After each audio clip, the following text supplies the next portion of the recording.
In the spring of 1947, disaster struck Woodward, Oklahoma. A massive tornado ripped through the town, leaving over 100 people dead, thousands hurt, and countless lives changed forever. But out of this tragedy came a mystery: the disappearance of 4-year-old Joan Gay Croft. To this day, her story remains unsolved, leaving her family heartbroken and others wondering what happened.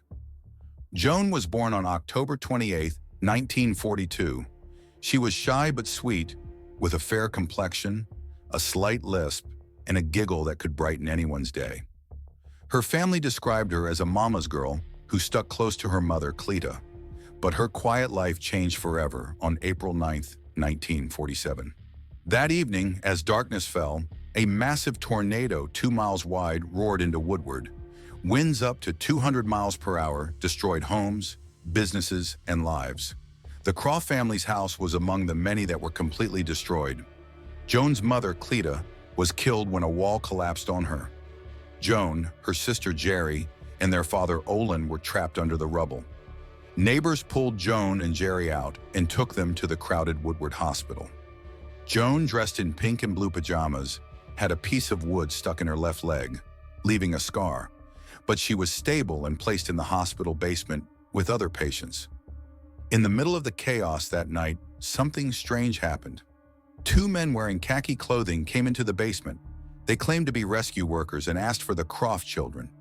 Joan cried, clinging to her sister. But the men assured her they would come back for Jerry later. They carried Joan away, and she was never seen again.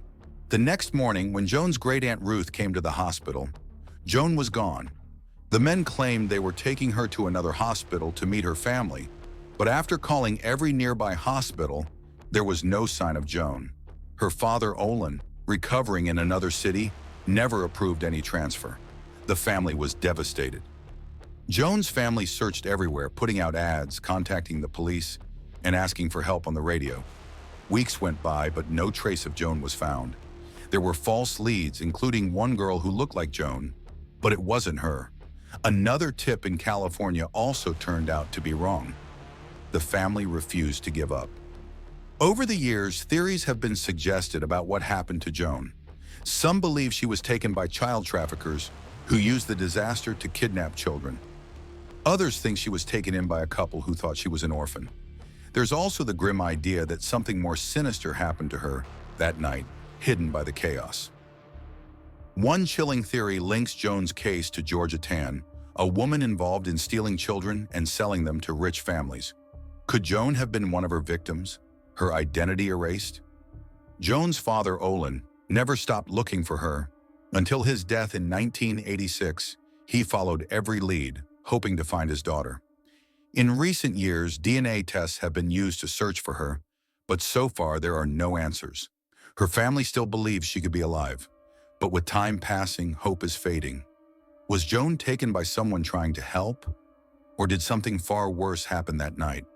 The truth remains a mystery, lost in the chaos of the storm. If she's alive, Joan would be 82 years old today. Somewhere does she wonder about the family she left behind? Or is her story lost to time forever? New Year's Day, 2001. In the quiet German town, the streets were frozen under black ice, and nearly everyone was home, warming themselves against the winter chill. Except for one girl, 15-year-old Katrin Konert. She stood alone at a bus stop, her breath visible in the cold night air, waiting for a ride back to her hometown. But when the bus arrived at 7:30, Katrin was gone, and in the 23 years since, not a single trace of her has been found. Katrin was described as outgoing and spirited, but like many teenagers, she had her struggles. In the months before her disappearance, she had become more rebellious, picking fights with her parents and dreaming of leaving her small-town life behind. What her parents didn't know was that she was dating a man nearly twice her age, a secret relationship that would lead to a series of events no one could have predicted. January 1st started out like any other day for Katrin. Around 2 p.m., she left her house, telling her parents she'd be with her best friend. Instead, she was picked up by a friend of her boyfriend, Joachim, a man in his late 20s. She spent the afternoon at his apartment, but things didn't go as planned. By early evening, they were arguing, and Katrin decided she wanted to leave. Katrin began texting friends, asking for a ride home. Several offered to pick her up, but for reasons no one understands, she declined their help. Around 6:47 p.m., she left Joachim's apartment. Witnesses saw her walking towards the bus stop, her figure illuminated by the dim light of the nearby church. At 7 p.m., she was seen at the stop by a friend, who offered her a ride. She refused, saying she didn't trust his driving on the icy roads. That was the last time anyone saw Katrin alive. When the bus arrived at 7:30, Katrin wasn't there. Her family reported her missing, and a search began. Police, family, and volunteers scoured the icy roads and nearby woods, but there was no sign of her. Over the years, the case grew colder, and frustration set in. Witnesses came forward with conflicting stories, and several people close to Katrin became persons of interest. One witness claimed to have seen a girl matching Katrin's description talking to the driver of a black BMW near the bus stop that night. The car had Berlin plates. 5 years later, Katrin's sister received a chilling anonymous phone call from a woman with a heavy Eastern European accent. The caller said, "I'm calling because of your sister. BMW, black, Hamburg." Then the line went dead. The call was traced to a phone booth in Nuremberg, over 500 kilometers away, in an industrial area linked to rumors of human trafficking. In 2017, another disturbing clue appeared. Graffiti was found at the bus stop where Katrin disappeared, accusing two men of abuse. Though it misspelled Katrin's last name, investigators couldn't determine if it was a prank or a genuine lead. The case grew even more frustrating as police uncovered inconsistencies in the alibis of several individuals close to Katrin. Katrin's boyfriend Joachim was questioned extensively. He admitted they argued that day and claimed she left his apartment alone. Another friend, Sven, offered to pick Katrin up earlier in the evening, but she declined. Later, his timeline of events didn't match phone records.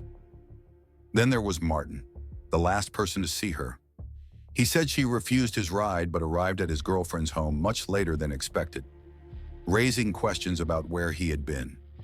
Despite these red flags, no evidence has tied any of them to Katrin's disappearance. 2 decades later, Katrin's family is still searching for answers. Investigators now believe she was murdered, but without a body, a motive, or a clear suspect, the mystery endures. Theories range from human trafficking to a tragic accident, but no theory has ever been proven. Did Katrin meet a stranger with sinister intentions? Was she the victim of someone she trusted? Or was her fate lost in the shadows of that cold New Year's night? One thing is certain, the truth remains as elusive as the footprints that melted away in the ice and snow. If you have any information about Katrin Konnert's disappearance, contact German authorities. Her family deserves closure. Katrin deserves justice. Franklin, Wisconsin, a peaceful town that feels safe even in the dead of night. But on March 26, 2021, something happened here that shattered that peace forever. Sandra Eckert, a 70-year-old wife, mother, and grandmother, vanished from her home without a trace. To this day, both Sandra and her car are missing, and the truth about that night remains buried in shadows. Sandra was known as a kind and loving woman, someone who cared deeply for her family. But behind the surface, things weren't perfect. That Friday night, she and her husband, Wes Eckert Sr., got into a heated argument. It was about money, a dispute over his late mother's will. Wes says Sandra wanted him to contest it, but he refused. At some point, Sandra told him, "You'll hear from my lawyer." Those were the last words he remembers her saying. Wes claims Sandra seemed like she was preparing to leave that night, but he wasn't going to let her go. He took her car keys, thinking they'd resolve everything in the morning. The couple slept in separate bedrooms, and when he woke up, Sandra was gone. But she didn't take her own car. She took his. A gray 2005 Dodge Stratus with Wisconsin license plates, 319 LGT. That car, like Sandra, has never been found. At 3 a.m., Sandra's car was spotted driving through Muskego, about 8 miles from their home. It was heading south, but no one knows who was behind the wheel, and that's where the trail goes cold. Sandra never called, never showed up, and hasn't been heard from since. Sandra's daughter doesn't believe her mom would have left that way. She wouldn't drive in the middle of the night, and she definitely wouldn't take his car, she said. But other members of the family have even darker suspicions. Some of Sandra's children believe their father, Wes, may know more than he's saying. Wes denies any involvement. He claims Sandra took several $1,000s in cash when she left and suggests she might have been robbed or worse. But investigators aren't so sure. Police searched the Eckert home in April 2021. They later announced they believe Sandra was the victim of a homicide.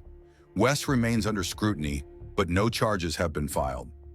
In June of 2021, police searched the home of another person of interest in Waukesha, seizing electronics and other evidence.